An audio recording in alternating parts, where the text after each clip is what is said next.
Hello everyone, welcome back to my channel. कैसे हैं आप सब? होप कि सब अच्छे होंगे। आज मैं आपको अपनी दिनचर्या और पढ़ाई दोनों के बारे में बताऊंगी। मैं अपने दिन की शुरुआत घर का काम जो कि हर दिन का होता है, घर की साफ़ सफाई, डस्टिंग एंड मॉपिंग जो हर दिन का होता है, उसके बाद ही अपने डेली स्टडी रूटीन को शुरू करती हूँ। इन सब काम के साथ हमारा हर दिन का एक टारगेट होता है जो हमें दिन के एंड तक पूरा करना होता है। जो हमने अपने पढ़ाई के लिए टारगेट रखा है उसको पूरा करना। तो यहाँ मेरे घर के साफ़ सफाई का काम हो गया है और उसके बाद हम पूजा थोड़ा कर लेते हैं। पूजा करने के बाद ही अपनी पढ़ाई को शुरू करते हैं। तो जैसे कि आपको पता है कि एग्ज़ाम अपने फ़िक्स डेट पे ही होगी, तो उसके लिए हम अपना एक स्ट्रेटजी बनाए हैं। कल के वीडियो में आपने देखा होगा कि जीएस सेक्शन को कर रहे थे। जीएस सेक्शन में कल करंट अफेयर्स का किए थे, तो आज जीएस सेक्शन में साइंस का करेंगे। साइंस में भी सबसे पहले फिजिक्स का जो है सब्जेक्ट उसको पूरा करेंगे। और साइंस के लिए हम आकृति मैम को फॉलो करते हैं। आकृति मैम एडू ऑफ क्लास का है, क्योंकि मेरा मेन सब्जेक्ट भी साइंस ही है, तो इसके लिए हम अपने मेन सब्जेक्ट के लिए भी आकृति मैम के क्लास को ही फॉलो किए हैं। वो काफ़ी अच्छा पढ़ाती है।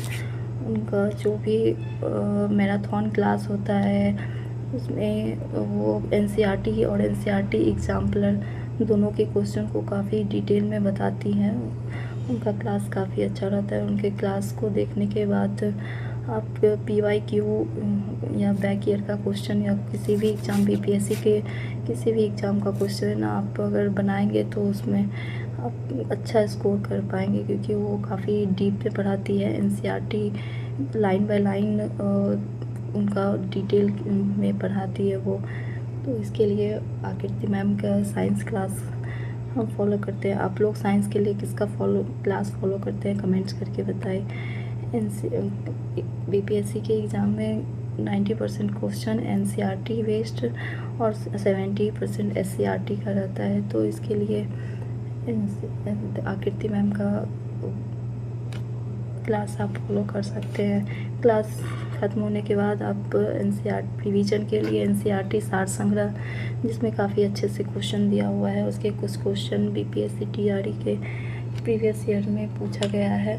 एग्जैक्ट क्वेश्चन भी एनसीईआरटी से पूछा गया है। और उसके बाद लूसेंट का ऑब्जेक्टिव नहीं सब्जेक्टिव बुक, जिसमें काफ़ी अच्छे से डिटेल में दिया हुआ है। तो मैं वो ही बुक लेना चाहिए जिसमें डिटेल में दिया हुआ, क्योंकि आयोग अब अंडरस्टैंडिंग क्वेश्चन पूछने लगे हैं, वो स्टेटमेंट बेस्ड क्वेश्चन आने लगा है। तो जिसके लिए हमें पूरा डीप पढ़ाई करना पड़ता है। डिटेल में जो दिया रहता है उसको पढ़ना पड़ता है। उसके साथ ही घटना चक्र जो पीसीएस के प्रीवियस ईयर में जितने भी एग्ज़ाम हुए हैं उसके क्वेश्चन उसमें दिया रहता है। उसमें भी काफ़ी डिटेल से सारा क्वेश्चन को एनालिसिस किया रहता है। तो उसके लिए भी आप घटना चक्र पढ़ सकते हैं, उसमें काफ़ी अच्छे से क्वेश्चन रहता है। तो आज के लिए बस इतना ही। Thank you.